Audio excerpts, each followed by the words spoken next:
Hi, this is A. Wesley. That ain't who tells it like a TI is. If you like my video, please give it a thumbs up. If you like my channel, please subscribe. Topic I'm going to talk to you today about is MMS interview with Drew Sidora's sister, Allison Jordan. Uh, he did a video. I think it's been about a week. I think it was a week ago. He did the video. Uh, he started off asking Allison Jordan the question. He said, "Allison, this is the question on everybody's mind. We want to know, is you really Drew's mother instead of her sister?" She said, "No, I'm actually Drew's sister. Drew came out of my mama's body." She said there's five siblings. She says five siblings, and we have another sister. She says, "Is Allison said I'm first, Anila. We have a brother, Drew, and then we had another brother who died in childbirth or who died." And so she was saying, if the other brother hadn't died, Drew wouldn't have been the baby. That would have been the baby. And so he said, "Well, Allison, give a little background give a little background information on what you do." He said, he said, "I want the fans and the public to know what you do." She said, "Well, I started off as a production assistant with Johnny Carson." She said I moved to California and she said I moved to California when I was in my early 20s. I started out as a production assistant on the Johnny Carson show, and then I went from being a production assistant on the Johnny Carson show to working on Amen and the Rock show. She said originally the show The Rock was supposed to be Jamie Foxx, but he was just too funny, and so that's when they got the other guy to be on The Rock. And she said from that she did all kinds of stuff. And she would say back then back then you had she said 'cause Johnny she said 'cause Jamie Foxx slept on the floor in their house. She said and Drew also slept on people's floors and stuff. And she said her mama had sent Drew out there to live with her. And she said Drew has been working as an actor since the age of 8. So she was real little. So she was saying that's why she didn't understand what some people when Courtney said that Drew only wanted to get Ralph to adopt her son so Ralph could pay all the bills, but she can have with her gay lover Ty. And she said that don't have nothing to do with it because Drew got her own money. Why would Drew want Ralph's money and stuff like that? And I was glad Allison said that. And then after that, he said, "Allison, and she said, well, Drew was also on the game and other stuff." He said, "Well, Allison, talk about your relationships now." And she said, "Well, I used to be married to this ex-basketball player. His name was Craig Hodges." And she said, "Well, some people get me mixed up with Craig Hodges' first wife. Her name was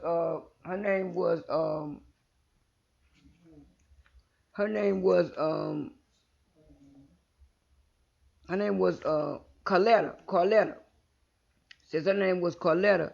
And she said also she also not only she said his wife was Coletta, and she said they had got a divorce. And she said then she married Craig, and she said they were both working. He was a big old basketball star. And then she said he got into activism, and she said he had went marched, and she said the team got rid of him, and so she said he wanted her to be his manager. And she said when she got to calling around for all teams, nobody called her back. Nobody called her back. And then her husband Craig Hodges was the first black basketball player to sue the NBA, and he won his case. And she said after that, the only team that wanted him to work was the LA Lakers, and they hired him as a basketball player. But then he retired. They said he was also coaching Kobe Bryant when he first came into the league. And then a lot of people in the chat said, "We remember that, we remember that."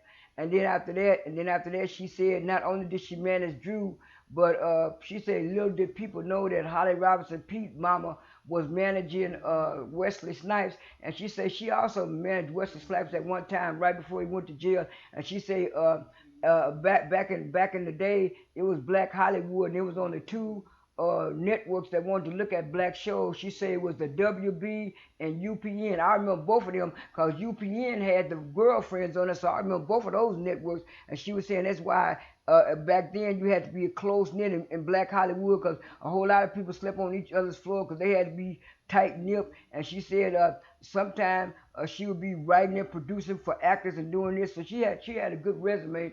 And then after that she said in her early 20s she had a boyfriend who abused her and stuff like that. And she said as far as her mental health issues, she said that didn't start until the height of 2020 when they had when COVID first broke out. She said because everybody was in lockdown and stuff like that. So she said she just decided because she was bored, maybe she should might write her memoir. And she said when she started writing her memoir and bringing up old scars and stuff, it triggered her. And she was saying she was having all them panic attacks, and she thought she was having a heart attack, and she kept going to the emergency room, going to the emergency room. She said, and then I think she said after the ninth time, them people say, oh, something wrong with her. And so she said the hospital transferred her over to a facility. And she was saying some people think that when you transfer them to a facility that they be locked down and stuff. She said no, they weren't locked down. They could walk around, they could eat and stuff. And she said she prayed to the Lord on that floor that if he get her out of there, she would make that her mission to help people with mental illness. And she said after they diagnosed her with anxiety, PTSD, and depression. And she said after that she left the facility and she started doing that. And she said she had sit in for another lady on a podcast, and she said the producers liked her so much they asked her why don't she get in the podcast. She said no, I'm just sitting in for this person. I don't think podcasting is for me. I don't think podcasting is for me. And then she said they were saying, well, you could do a podcast on mental health and what you went through. She said, well, okay. And she did one more episode. And then she said the people told her that if she was to do a podcast full time, they would have like therapists and psychologists and stuff to help her, to help her do the podcast. And she said, okay. And then she found out that the same facility that she was in was going to be the one that was going to be over the podcast, and that was going to help her with the podcast. And then she said after the podcast took off a little bit, then iHeartRadio came, and that's how they was on iHeartRadio to do the podcast. So she was saying that's why she wrote that letter to Courtney and told Courtney that maybe she need to get educated on maybe she need to get educated on mental health issues and stuff, so she won't be out here saying all this misleading information and all this misinformation and stuff like that. And so he said yeah, because they had said because Candy had put the video up and then it was taken down because it went viral through the neighborhood talking the shade room and stuff like that. And he was saying, well, people were saying it was somebody from Drew's team that made it come down. She said no, it wasn't nobody from Drew's team. And she said it wasn't nobody from Drew's team. She said it was the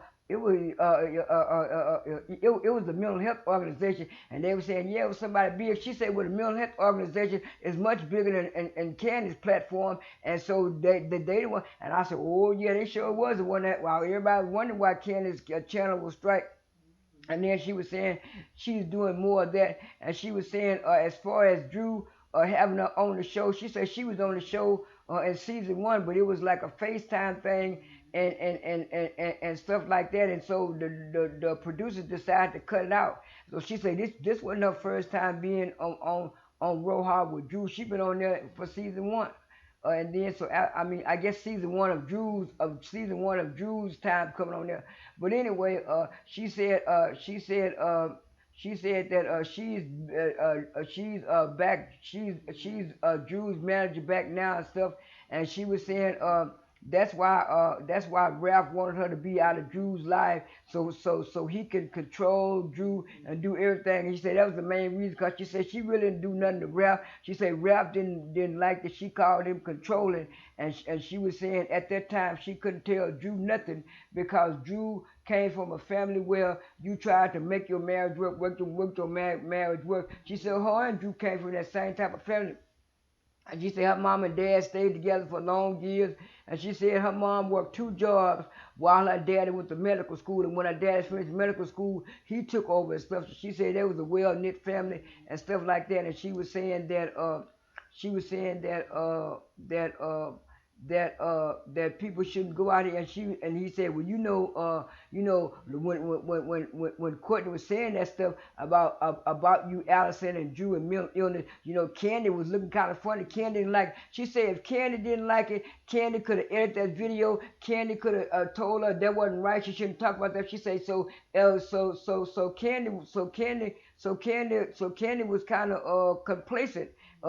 That's the word I'm using, kind of complacent in the matter. If she really felt offensive about it, she should have done something. I said, you sure was right, Allison, and stuff like that. And so she said, this is the 1-800 number to the facility that I'm with and stuff. She said, I just want to clear up some stuff. And she said, as far as Drew getting me drunk, she said there was not even no drinks there. That was non-alcoholic stuff. I said Drew had mentioned about alcoholic, but then all of the therapists said that wouldn't be a good idea. So we had non-alcoholic stuff. And she said, as far as Drew trying to exploit me, Drew didn't exploit me. I wanted to come on the show, and if I felt that I wasn't right, I wouldn't come on the show. And Drew said the thing. Drew said the same thing. If she didn't think that I was capable and up to doing it, I wouldn't have been on the show. So all of this stuff she going, and she said Courtney is unverifiable. She said because after that party, she said she knows somebody that I know. And I said, well, let me call my friend and tell her that my cousin Courtney know her. And she said Courtney told her, no, don't call her yet, don't call her yet, and stuff like that. And she said she was wondering why. She said after the party, she told Drew, she said, Drew, we need to go down here to where Ralph stay at his town and see who she kin to. And they said when they went down there, none of Ralph's people said, who is this? We don't know her. We don't know her. But she said she kin to us. How she kin to us? And nobody could verify her and stuff like this. That's why she called her unverifiable. And then she thanked everybody. And she also thanked me. And that was in the video. The video was real good. I'm glad Allison did tell her part. And like she said, Drew has some other stuff coming up, going on and stuff like that. She said it'll come out later. And so it was a real good interview and I liked it. This is A. Wesley. That ain't who tells it like a T.I. is. I am out.